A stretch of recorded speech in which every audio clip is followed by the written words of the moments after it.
I'm coming in early to give people some time to log in and to make sure that I can see all of your questions from various platforms.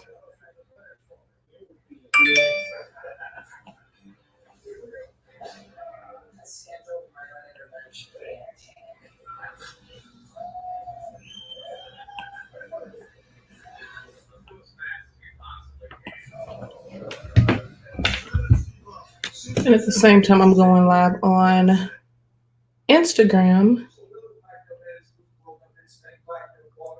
so that way I can make sure to keep up with everybody's comments um, and all of that good stuff. So,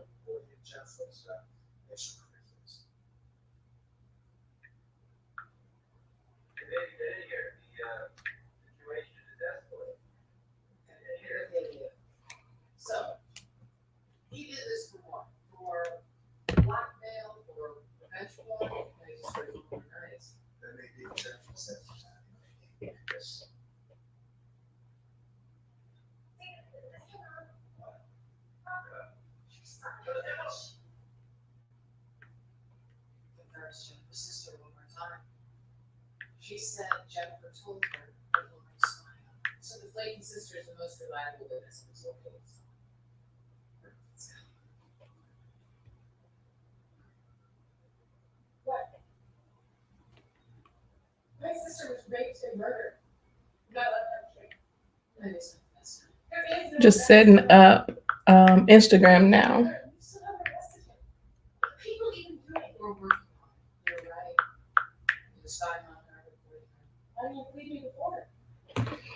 Okay, so essentially, what tonight is a live question and answer for anyone who is looking to go into 2021. I'm gonna say 2022, but 2021 on the right foot. So, for those of you who do not know me, my name is Dr. Contricia Tharp. I'm a marketing, branding, public relations, business development practitioner in Nashville. I have a business called New IMC. It's an agency that specializes in helping people get from dreams to plans and plans to actions. So essentially, what we're doing is tonight, I know that there are a lot of people who have questions and comments, concerns, things like that going into 2021 in regards to business development, entrepreneurship, branding, marketing, public relations, and all of that. So I want to give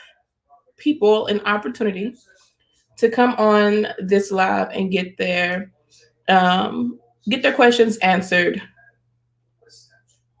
live before going into the new year. So if there is a question that you have, if there's a concern that you have with your current marketing strategy, if there's anything like that, this is the perfect time to get those questions answered. So if you are on Facebook, your questions will pop up in the platform that I'm in currently. I'm also on Instagram live right now, so you can leave a comment or you can ask your questions in the comment section there. And this is just going to be about an hour or until the questions stop coming. But at max, I'm doing this an hour. So, yeah, this is basically just for you all, just to see what questions you have, what needs you have, if you need any clarity about something that you're working on, and we'll go from there. So, anybody have a question? I guess I should probably play some music in the background while we wait. I don't want to get copyrighted though, but just trying to give people an opportunity, like I said, just to ask any questions. So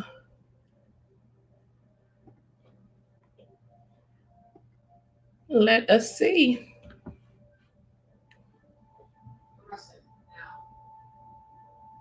Newsfeed. Yeah, this is basic just to see. So You heard me. But yeah, I'm on various, I'm on all my, um, I'm on all of my devices, basically waiting just for questions. So, um, these are only, I will be only asking or answering questions that you all ask. So, just waiting. Even if it's a quick question about starting a business or um, logos, branding, public relations, communications, email marketing, digital marketing, social media marketing, all of those questions, you now have the opportunity and the chance to ask any question that you want to. And I rarely do this. I really do free question and answers, but I know that there are a lot of people, especially with the year that 2020, the year that we've had in 2020, there is a lot of uncertainty, and there's a lot of doubt that is casted by kind of the times and the environment that we live in. And so essentially what I wanted to do with this was just to give everyone an opportunity to ask those questions that are that you may feel are limiting you, or provide information for in areas that you feel less confident or comfortable in. So let us see. I still haven't gotten any questions. Okay, Latoya. So she asked, if we take donations through Squarespace, our website, do we need to have a privacy policy posted? Yes.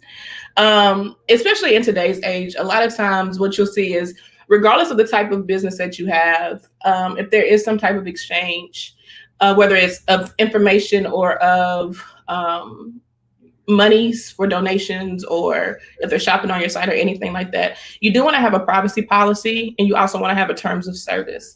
Those are just basic, and those are kind of more so routine, and they are required. Those are things that there are some agencies that look for that type of information on your website. So you want to make sure that you have terms of service and a privacy policy posted. You also want to have some kind of information that just makes the people feel more secure. You want to make sure that you have an SSL certificate on your website if you are taking donations through your website. You want to make sure that you do have an SSL certificate on your domain, and that just makes people feel more confident. And what an SSL is, just heightened security. It's just allowing people to know, or letting people know, letting consumers know that you have gone the extra mile in regards to protecting their information. So definitely privacy policy, terms of service, and I would look into getting an SSL certificate for your domain. Hope that answered everything. Latanya Winfrey. All right, is it Mickner? What about email marketing? What service would I use to do an email campaign? It depends on your service provider for your website. I know if you use Wix, they have an email campaign built in. I love My Emma. My Emma is a Nashville company, so it's Constant Contact. And then you have MailChimp, which is kind of Old Faithful. So it depends on what you're looking for your email marketing to do. If you're, and that is something, if there is further information that you can give me, just type that also in the comments. But like I said, I love MailChimp primarily just because it's user-friendly, it's easier to use. They do have some free options with it. You can set up automation, meaning that when someone signs up automatically to the list, they're entered into a certain process that happens. So it's like a welcome email, and then week 2, week 1, whatever that automation is that you set up. And they also now have landing pages, and they allow you to do social media ad buys through MailChimp. So my preference for email marketing is MailChimp. I've seen a lot of people love Constant Contact. ConvertKit is good if you're just doing like a sales funnel, and you don't have as many graphics or to send out in your email campaign. ConvertKit is best just for text. So you have several different options, but the ones that I recommend are My Emma, Constant Contact, MailChimp. MailChimp is being the primary one that I actually prefer the most. And ConvertKit, if, like I said, if it's just a sales funnel and you're just looking to push information out and not have so many graphics and things like that attached to it. You said that you have an app coming out and you want to send out information. How do you get the email list? Is that automatically on MailChimp? So your email list is something that you have to build through offers and things. You have to create an engagement point for your audience to interact, or whether it's that where they sign up on your website or go here and sign up. Like I said, on MailChimp, you can create a landing page that allows you to kind of have, it looks like a website, and it allows you a place, it's like a quick one pager about your business in the format of a website. And it allows you to go on and create the website, and there's like a place that says subscribe or for more information or sign up for more information or something like that. And through that, then you can create the email list. You have some places that sell email lists. There are a lot of businesses, especially if you have somebody in your industry, a lot of people sell their email list. But you want to be careful with purchasing email list.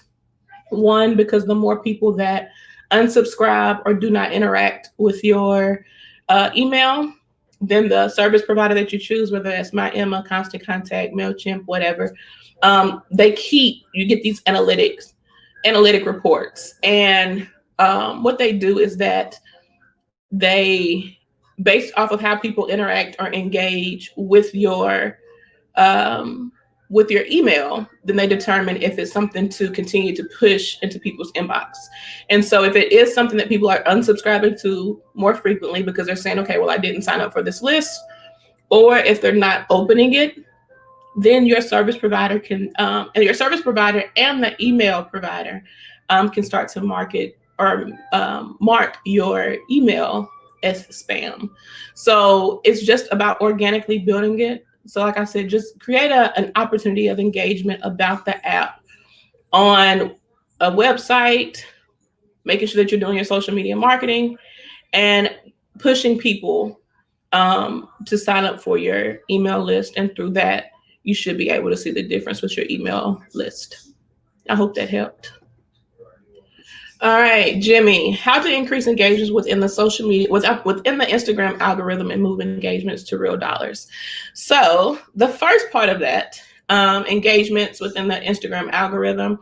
So the algorithm basically says that it is the same on every social media platform, right? Which is why we see our timelines now out of order. They're no longer posting or posted in order of time.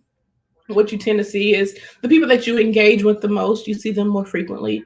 The people who engage with you the most, they see you more frequently. So the thing about Instagram algorithms is that they show your post. It doesn't just flood everybody's timeline, right?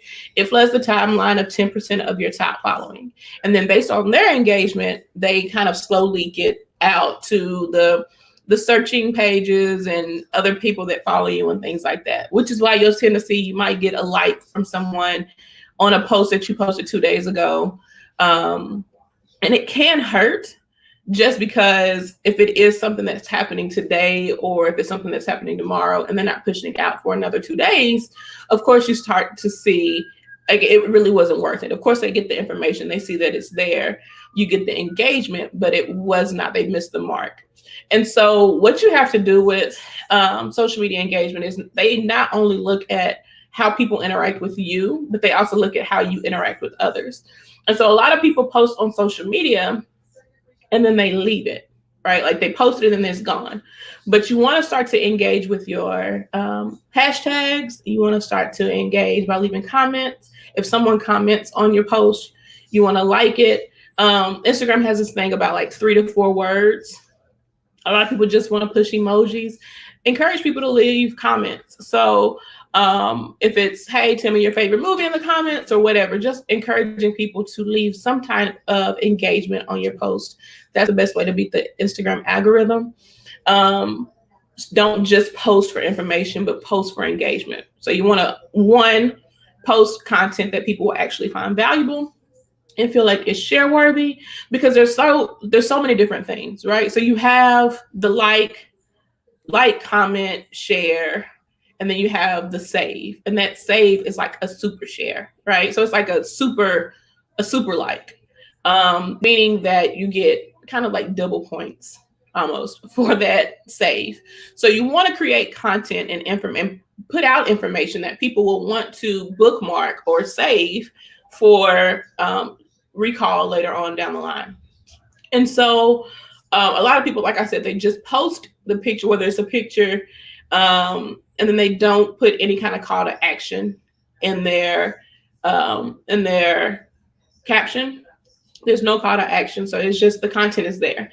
And then of course you get the people who like you and love you. Of course they're gonna like it, but you are not posting content on social media for people who are already in your circle. Being honest, you're posting content on social media as an entrepreneur, as a business, for people to find value in your brand, find value in your business, and then to acquire a new audience, or to acquire new customers, new consumers, new supporters, new followers.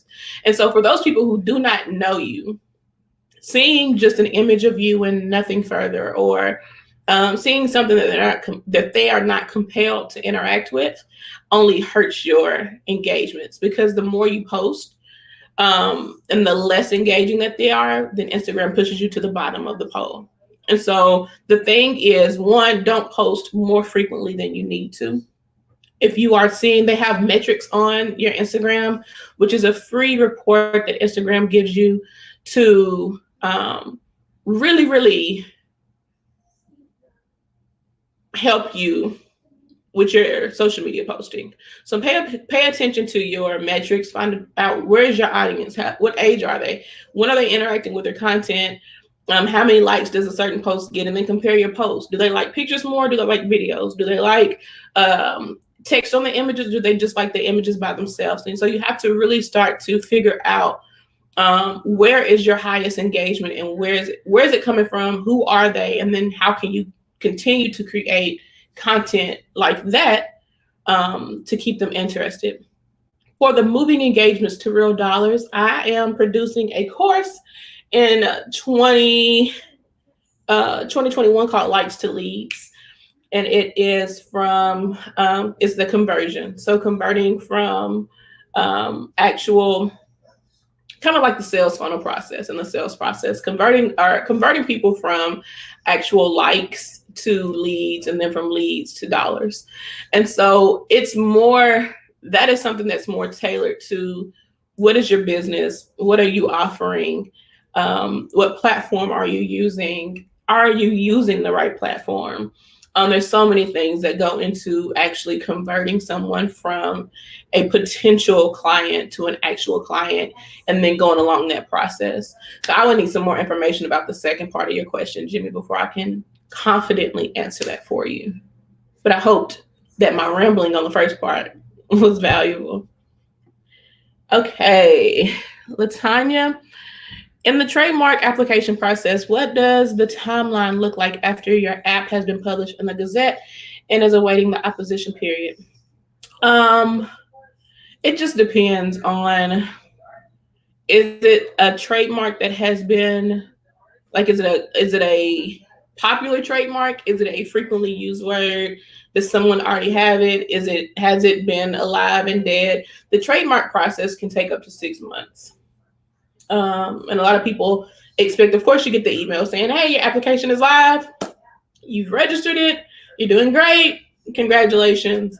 And that just really means that it's a registered trademark, meaning that you have applied for it, but it's not a TM. So people learn the differences between R, TM, and C. So C is copyright, which is for copy and text, words, a book, a workbook, website, white paper, articles, that kind of thing. You have TM, which is your trademark, And it depends on various classes. Are you trademarking just the word? Are you trademarking an actual mark? Are you trademarking the words written a certain way? Are you trademarking it on apparel, on mugs? Are you doing a website? Are you trademarking it for a business? There's so many different classes that you have to apply for, but it takes about 6 months, and then you can really see it come into the 9 to 12 month period.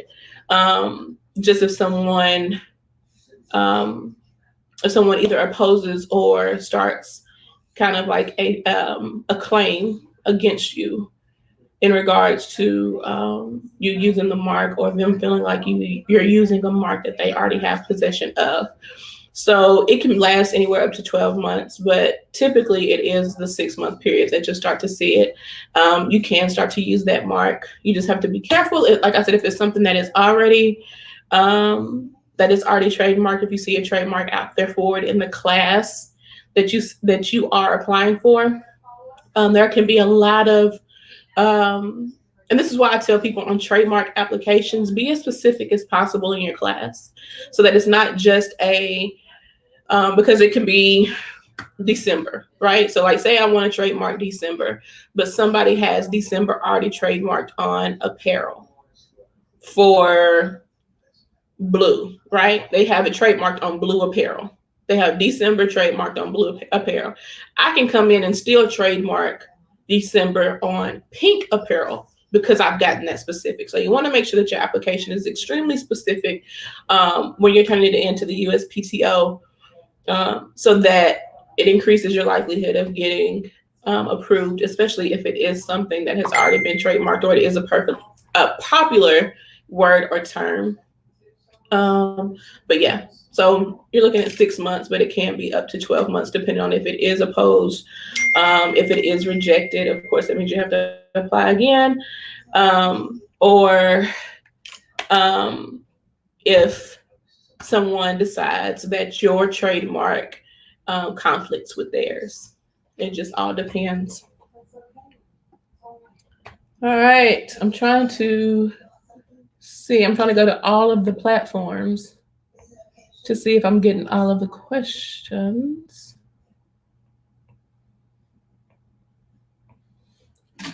All right, are there any other questions? Thank you, Latanya. And is it Tara or Tara?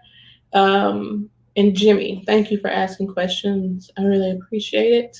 And I hope that the information has been valuable and that it was what you were looking for. And if not, just let me know.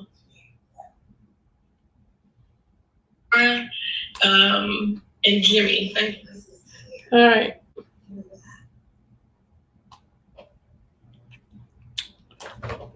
So, any other questions?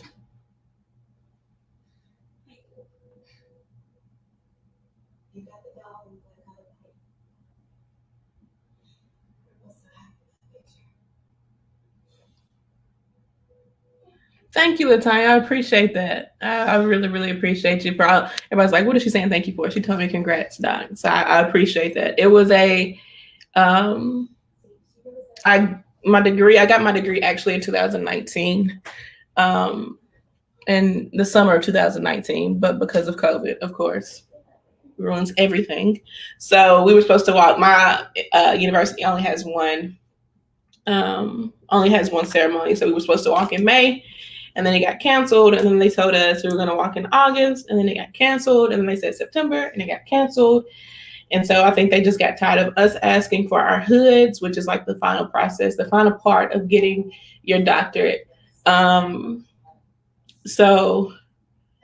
they told us December we could come and get hooded, but we could only bring 4 people. So yeah. But thank you, Latanya. I appreciate that.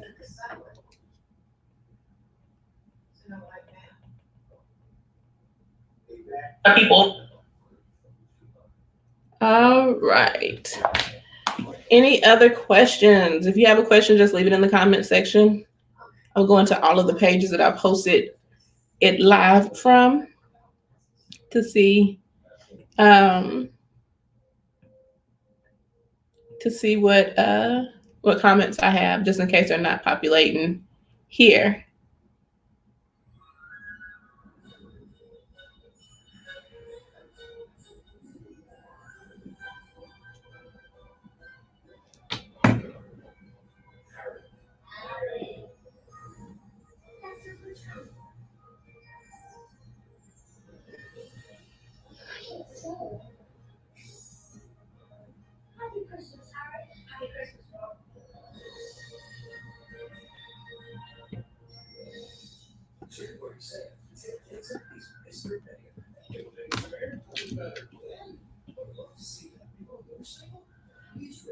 Any other questions?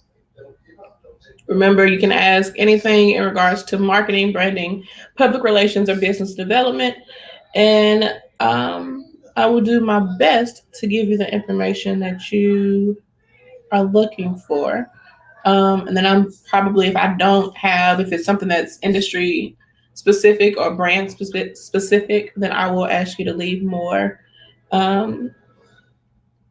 information, more details in the comments section. So just going back and looking.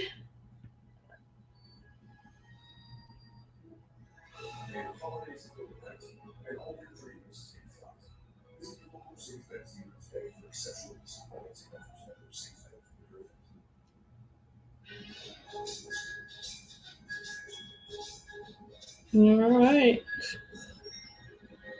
All right. Is political marketing vastly different from traditional marketing in terms of social media? Yes. Yes, yes, yes. The overall purpose of social media, any type of marketing, whether it's for business branding, hair, houses, whatever, it all depends and it all differs. It's all very, very specific to the overall goal. So the use of the platform does not change, but the message that is provided for the platform does change. And you start to see that definitely in political marketing versus business marketing. Of course, the overall goal, the overarching theme in regards to the use of social media, which is to acquire votes or to increase awareness about your message, about your platform, about your vision, about your mission, all of that stuff. That is all the same. But the method that you use in order to engage can be different. Simply because when it comes to politics, so there's the three rules. Kind of, you stay away from politics, you stay away from money, and you stay away from religion, because those three things are very, very, there is no black and white. It's like one or the other, right? Either you are or you aren't. And it can be very, very, very, you can start to see a lot of people bickering and things like that. It can get very messy. A lot of people can become very opinionated under your post and things like that. So political marketing is vastly different from business marketing or either building a brand. However, what I've always suggested is that because most people who are running for an office have an idea that they're running for an office way prior to. And the thing about social media too that people need to realize is that once you post it, it is there for good, right? It's a lot of times you'll see, of course, people come back and they'll pull up screenshots from someone's timeline from 2013. And of course, the person has changed, their mood has changed, their temper has changed. But digital marketing, kind of the con towards digital marketing is that it is forever. So it's kind of like once you post a picture, once you post something, if someone has a screenshot of it, even if you delete it, then it continues to live. And so a lot of people have this idea of running for office way prior to actually submitting their application or their intent to run. And so I tell people all the time to go ahead and start building that brand as a community activist. youth enthusiast, however it is, whatever your platform is that you're running from, go ahead and start developing that brand through social media so that people already, they know what you are, they know who you are, they know what you stand for and things like that. So that when you actually intend to run, it's not building from the ground up. You already have a foundation and then you're just putting up the walls. But you also want to be more careful about wording, about captions, about hashtags. You have to be more conscious about how you're responding to people, images that you're putting up, filters that are used, because there's so many different things. From political marketing, of course, through everything, you tend to pull at people's heartstrings. You want to pull them in a way that encourages them to engage. You want to make them have an experience with your brand and all of this other stuff. So with political marketing, of course, depending on if are you doing the marketing to just increase awareness, or are you doing the marketing to actually get voters to vote for you? There's so many different ways that you can go, but you do want to be more conscious and more aware about what you're saying, who you're saying it to, and how you're saying it. There are a little bit more guidelines. Political marketing in regards to social media and all digital marketing is more tailored and very, very strategic, whereas you can have a lot more fun with your business and your branding marketing in regards to social media. I hope that answered your question, Q, and I hope that you're doing well. Good to see you on here. All right. Y'all come up with some good questions. Not gonna lie, I was a little nervous. I was like, Lord, one, I hope people tune in. Two, even though they are tuning in, so I can see now. All right. So see, that's what I'm saying. I have like a lot of comments on here that I couldn't see at first. But hey, Dr. Keisha. And Carrie J, I did say my Emma. Corey, I've been great. Hope that you've been well. Carrie, do you have any advice for businesses that are having a hard time getting ads approved, or at least getting in contact with Facebook to figure out the issue? Facebook has gotten a lot of flack. They've caught a lot of flack. They've caught a lot of flack about their ads, right? Because they were allowing some kind of ads. They were taking down posts that had certain words in it and things like that. Facebook is very, very big on, they've gotten more in tune with ads that have words on it and a lot of text. So what I always recommend is that people go in with the stronger image and use the caption as the place for the information, and then use only like 20% of the actual image with text. If it is a heavy text image, you are going to start to see a lot more issues in regards to getting approved, just because they're trying to be more conscious about what are people saying, and people are being kind of slick in how they do things. So if you DM me some of the ads that you've been trying to get approved, and the ones that have been denied, then I can give you more information and more advice on that. But it's just to be more conscious about it, because Facebook is trying to protect themselves, because they have gotten into a lot of trouble in regards to the way that they've allowed people to advertise to certain demographics, and in regards to the way that they have been blocking people from advertising. So just send them to my DM, Carrie, and we'll go from there. Thank you for your question. Dr. Keisha, any ideas on how to grow your following of your target market on social media? The best way to do it is to I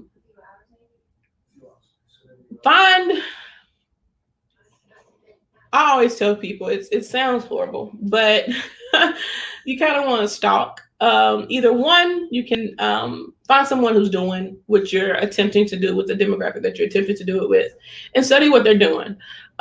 See what kind of content they're posting, see what days they post to get the most engagement, and then go from there. But you also want to go back in and you want to engage and interact with the hashtags that you're using. You don't want to use just hashtags that sound fun and are funny. You want to be more intentional with your usage of hashtags and with the way that you engage. A lot of times, what you have to do is go out there, find them, and then pull them to your page. Whether it's this is perfect, I love it.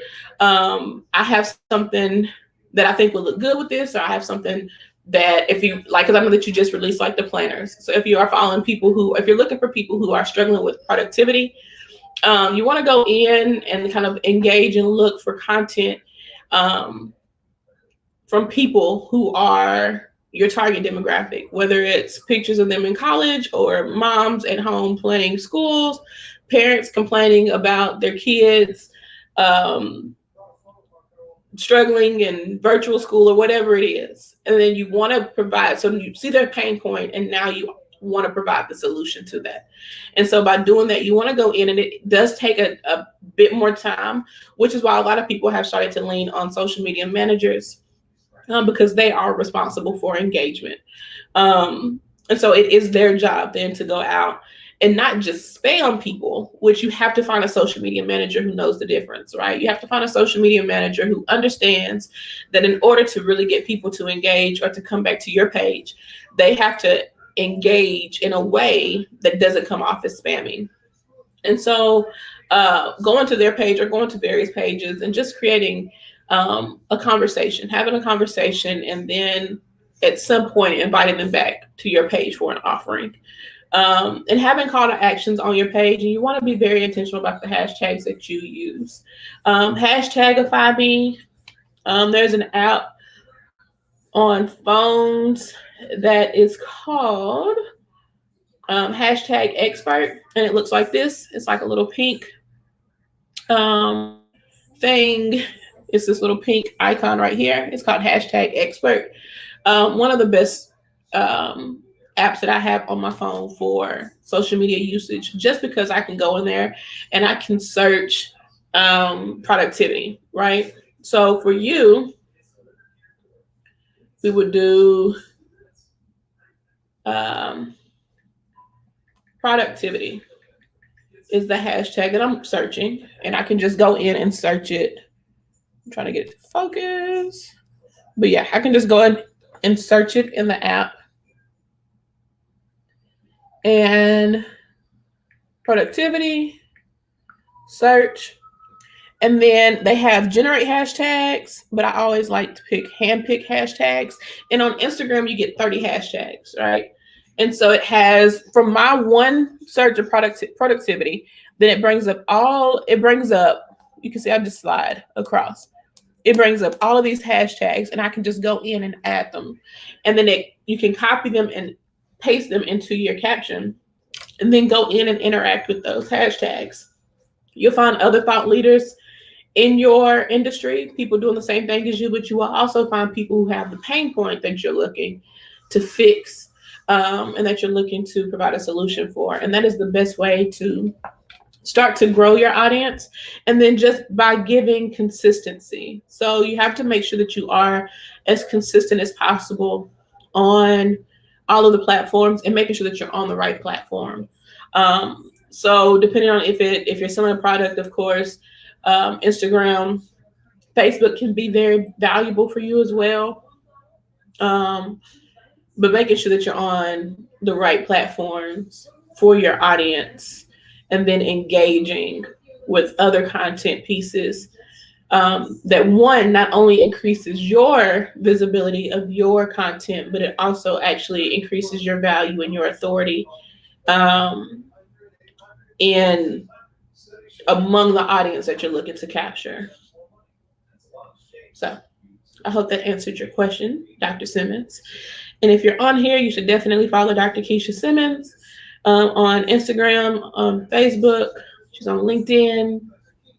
She not only has the Period Project, which is where she gives menstrual products to youth in need. She's done it across the city of Nashville, done some great work. But she also has The Unlikely Achiever, her story from a youth to actually becoming a tenured professor at Belmont is phenomenal. It's great. It's inspirational for anybody to read.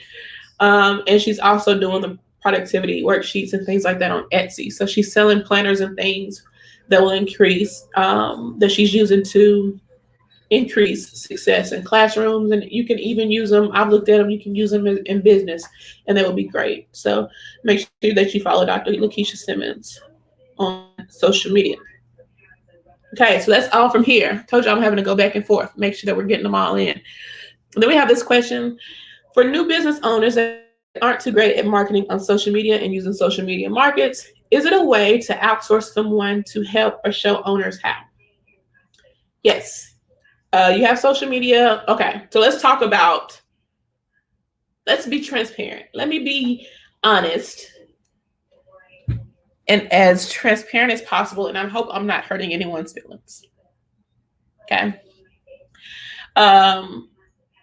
This comes with the disclaimer of it is easy to get taken advantage of on social media because social media allows you to proclaim to be anything that you want to be without having the portfolio or the resume to support it. That's the disclaimer. I always recommend utilizing a social media manager, but also understand that a social media manager, you need to ask for them to have the tools or the skill set of being a social media strategist, because they are not the same. However, there are a lot of people who proclaim to be social media strategists, and they are actually social media managers.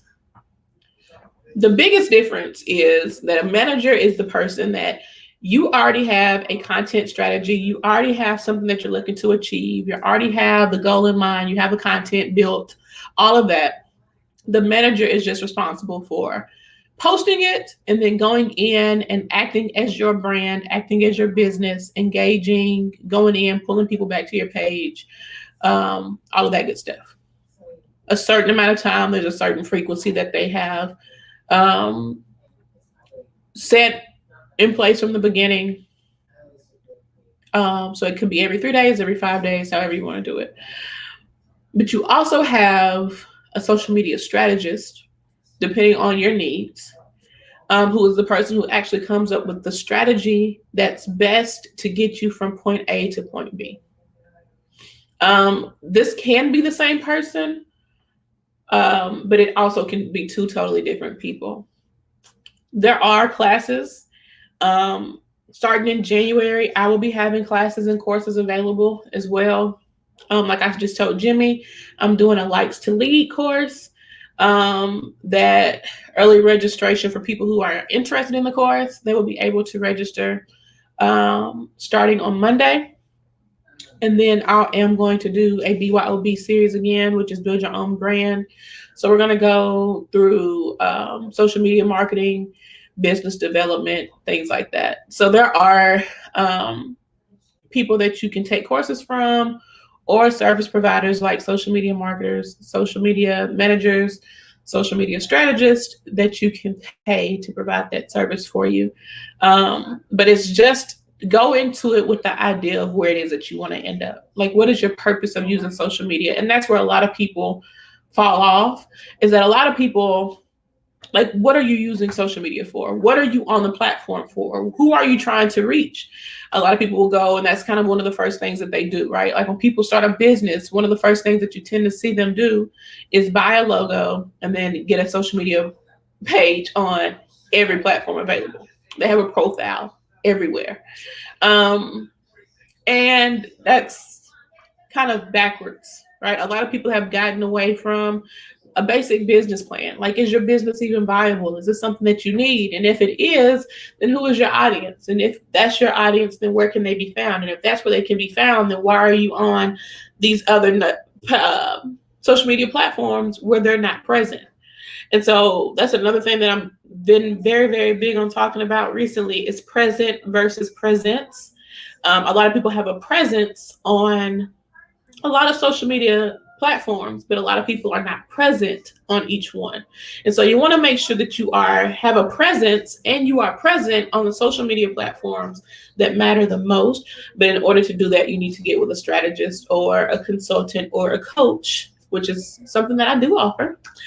Shameless plug, but something that I do offer. But you want to get with someone who can walk you through the process of figuring out where your audience is, where they're hanging out, and where you need to be posting and what type of content you need to be posting in order to make engagements high and to get you seen, increase awareness, and increase your visibility. I hope that helps. Let me know in the comment if I'm answering the questions or if I'm just babbling about nothing. All right. So we've done good. Any other questions, comments, concerns? We have 22 more minutes. I've already been on here for 45 minutes. Jesus.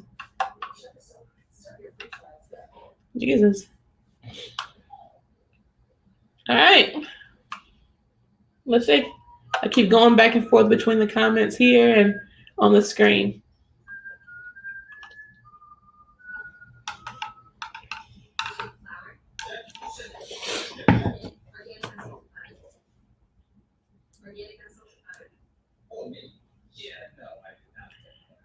Questions, comments, everything from bios to Clubhouse. Clubhouse is a new app that a lot of people are trying to figure out how to maximize. TikTok is still doing very, very well.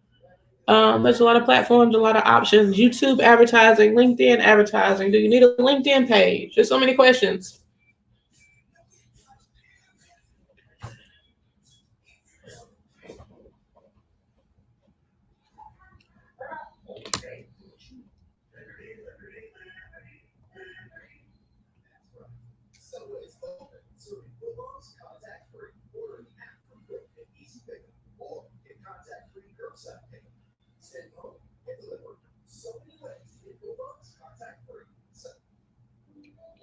All right.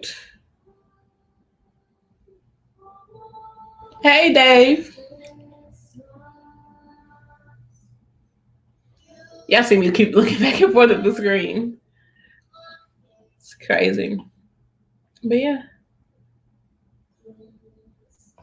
So yeah, you have Clubhouse, you have LinkedIn. All right. So how do you use Clubhouse as a business? Great question. The beautiful thing about Clubhouse and what I love about Clubhouse is that finally we have a platform that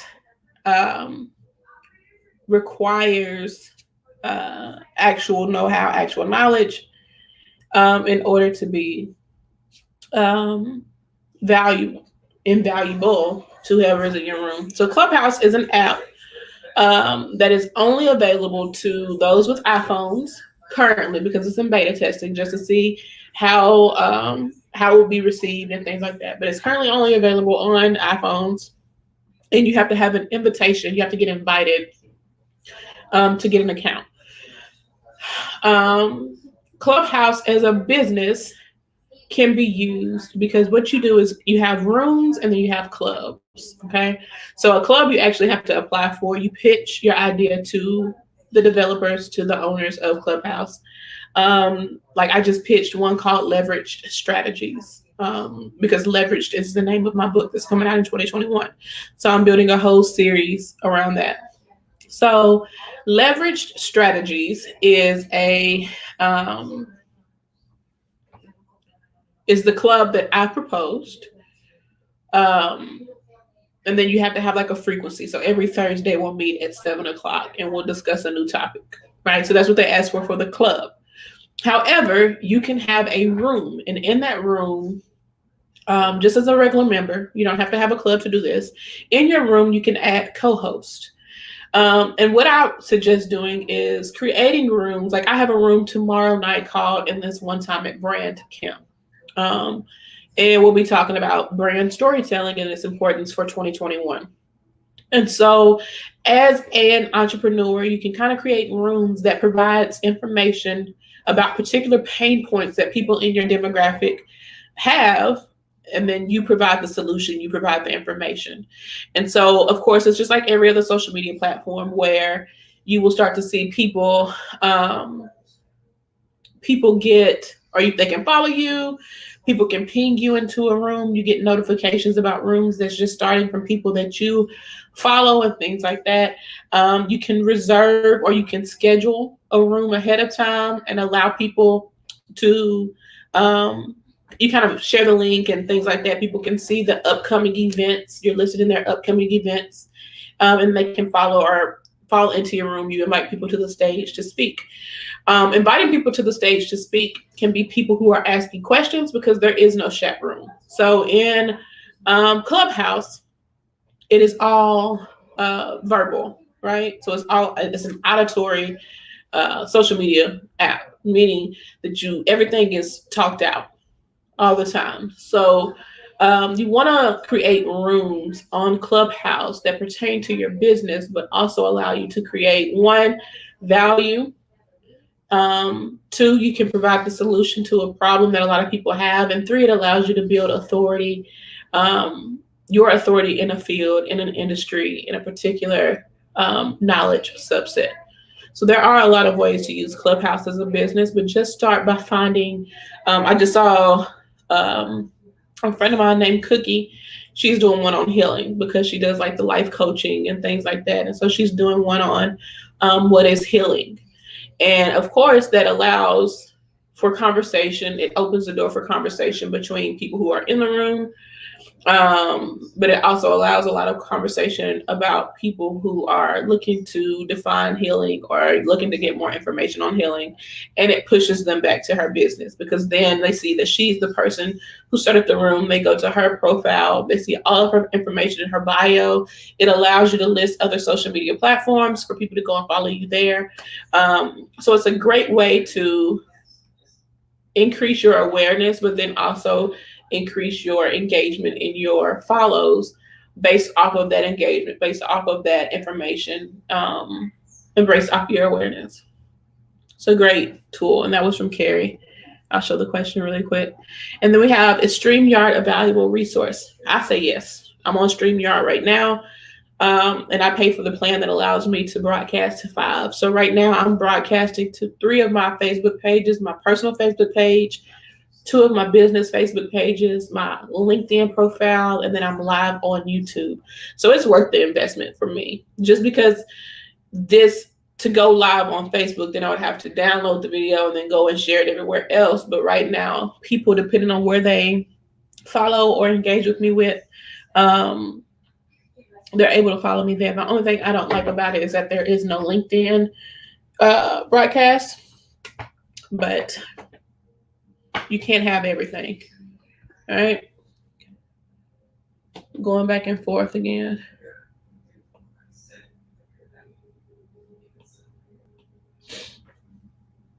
All right.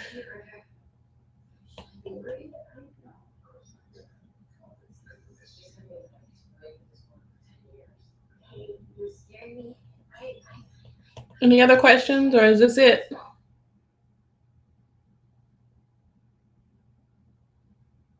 I've been on here 53 minutes, so I'll give it 7 more minutes and we're done for the night because I've been in class all day and I still have some reading and stuff that I need to do for tomorrow. So giving 7 more minutes.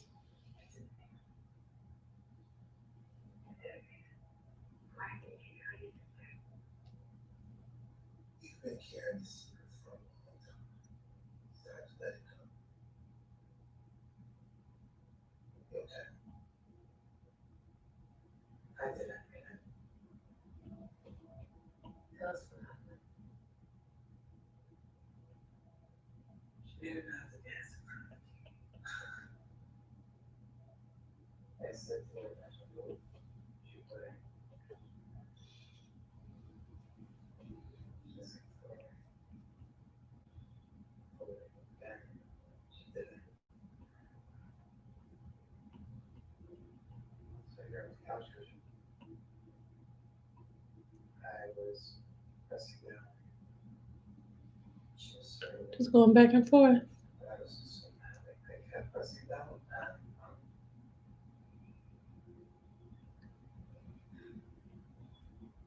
I'm trying to see because my app, my Wi-Fi at the house is starting to act slow.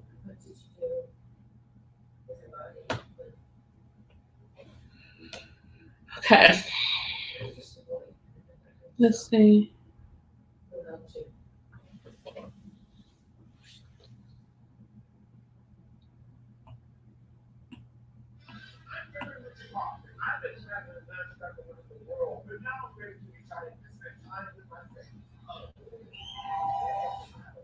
All right. Give him 5 more minutes. Y'all have asked some great questions tonight. But if there is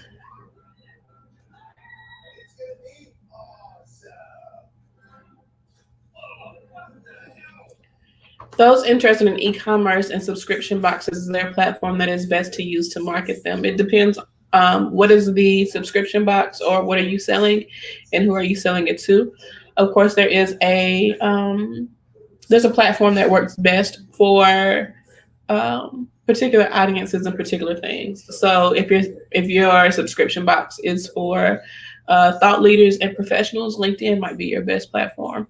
I always tell everyone though, you want to build an asset that does not rely on someone else. Meaning a website, something that's yours, right?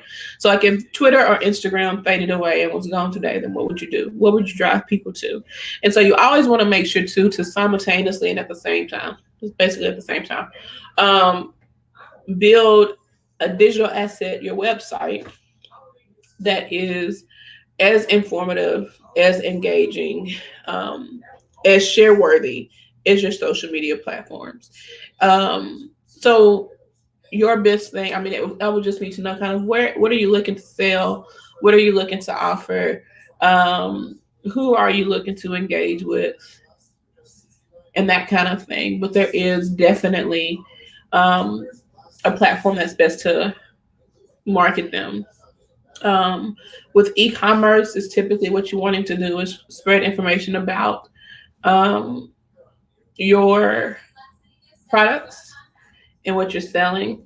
If you look at Fashion Nova, of course, they're now this big brand, but at first they had to start taking out a lot of ads, working with a lot of influencers, and a lot of people kind of downplay influencer relations.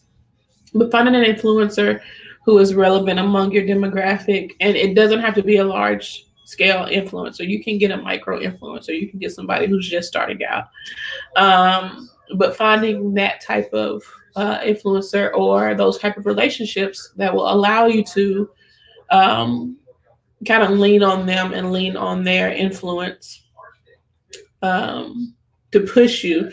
That's what big brands like Fashion Nova and By Grace, Coldest Water is doing it right now via TikTok. Old Navy did it this summer by looking at micro influencers and featuring them in campaigns and commercials. So it just depends. Like I said, who's your demographic? What are you trying to push? And where do they reside? It's all about knowing kind of what you have to offer, who's looking for that offering, where they're residing, and where you can find them. Are you present there? Do you have a presence there? It's all of those things that have to be answered and taken into consideration to figure out what the best platform is for you in regards to increasing your awareness or increasing support, acquiring and retaining an audience on a particular platform. So I would just need to know a little bit more information, but definitely. All right, my target is more spiritual, holistic healing. I engage more in Facebook groups and in person. Facebook groups are really, really big. It's also good to start your own Facebook group. So by pulling people if they purchase a certain product or if they show support or anything like that. If you see somebody, if you're scrolling and you see someone pushing them to your Facebook group, a lot of the people who sell courses, who sell products, who have subscription boxes also have Facebook groups. So Facebook groups is a great place to go, but it's actually pulling people into the Facebook group, especially if it's hidden. So you have to determine if you're going to have a public Facebook group, meaning that anybody can join, or if you're going to do it private. Is it going to be locked? Are people going to be able to search and find it? And then what are some keywords that they would have to search in order to find your group? But Facebook groups are really, really good. In person is good, but with COVID, in person is one of those uncertain methods right now. So I would definitely suggest sticking to Facebook groups. And then I would spiritual holistic healing, but among what demographic? Is it men? Is it women? What age group? Do you have any of that information?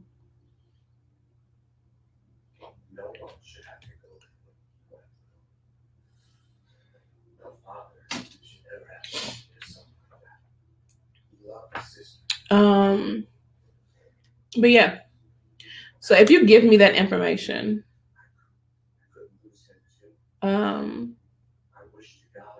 if you DM me that information, we can keep our conversation going offline. But if you DM me that information, then we'll figure all of that out and get you the best platform and method. Mostly women, but I want to reach children on up to 100. So the thing about this, right, is that you just described like 7 different demographics. And so what you see, especially like among budding and aspiring entrepreneurs now, and even among some vets, it's just, we have that we want to be everything to everybody mentality.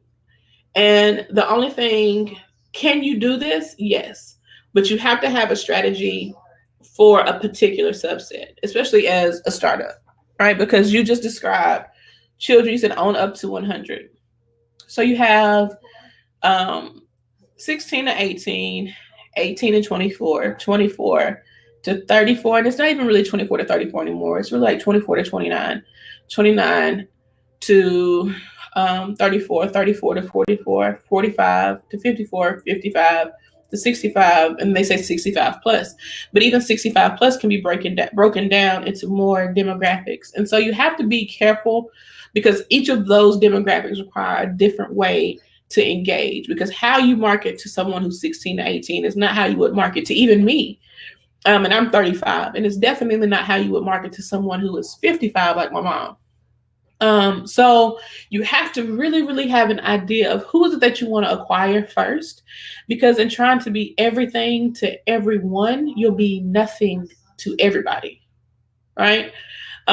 So you have to be able to tailor and to figure out who is the demographic that you're really looking to acquire, and then acquire them, retain them, and then develop another strategy, because every strategy that you implement requires money.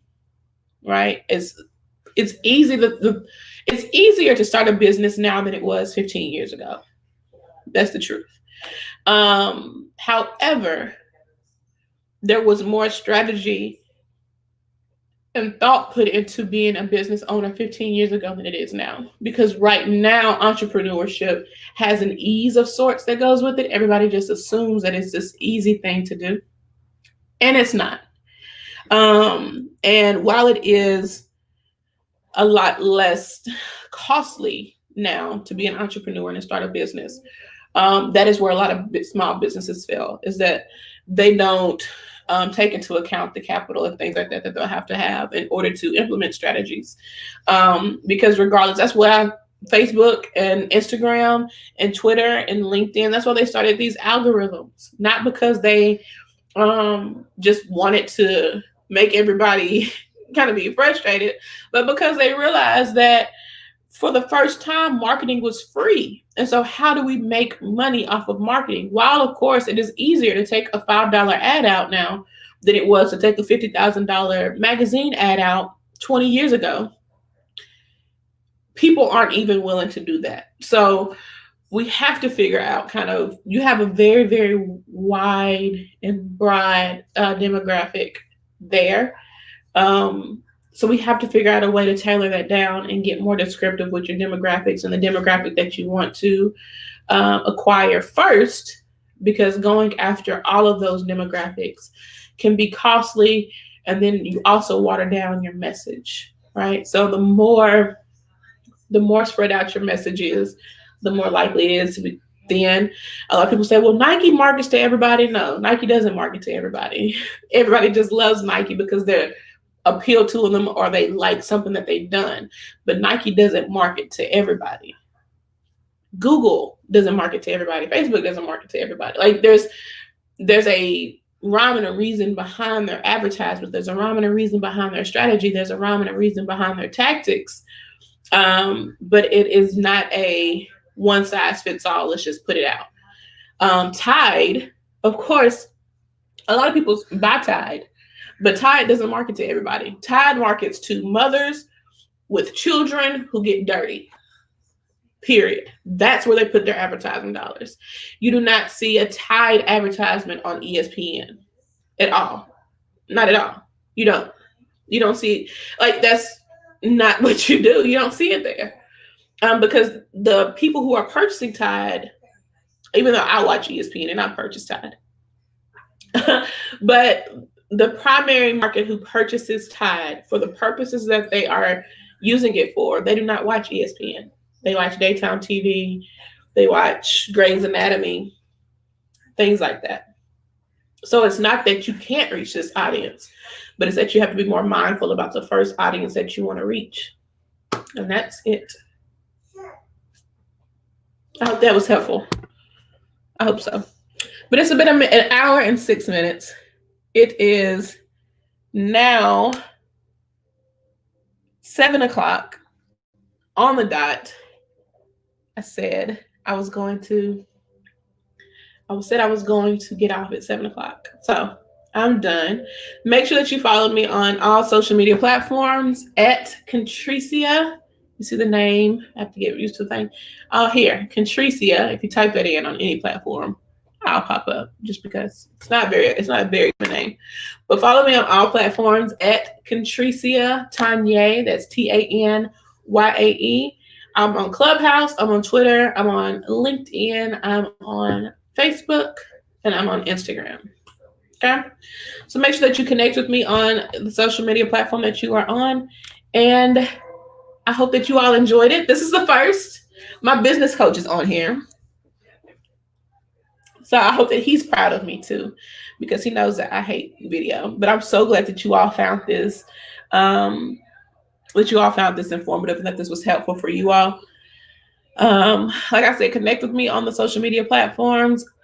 I'll be doing this more frequently in 2021, but I do have some great offerings coming up in January. Likes to Leads will go for sale next week. The pre-order, pre-registration, pre-interest for that course that will start on Monday. I'm also going to start the BYOB series, Build Your Own Brand, Build Your Own Business. And that will cover social media, business development, branding, marketing, public relations, all of that jazz. We're also doing the Leveraged series. So if you are on Clubhouse tomorrow night at 6:15, that is Wednesday, December 23rd, 6:15 p.m., I will be in a room talking about brand storytelling. It will be a great time. So make sure that you are tuning in. If you are on Clubhouse. And that was it. Thank y'all for making this enjoyable for me. Thank y'all for asking questions and keeping this hour filled. I really, really appreciate that. But I'll see y'all next time. Bye.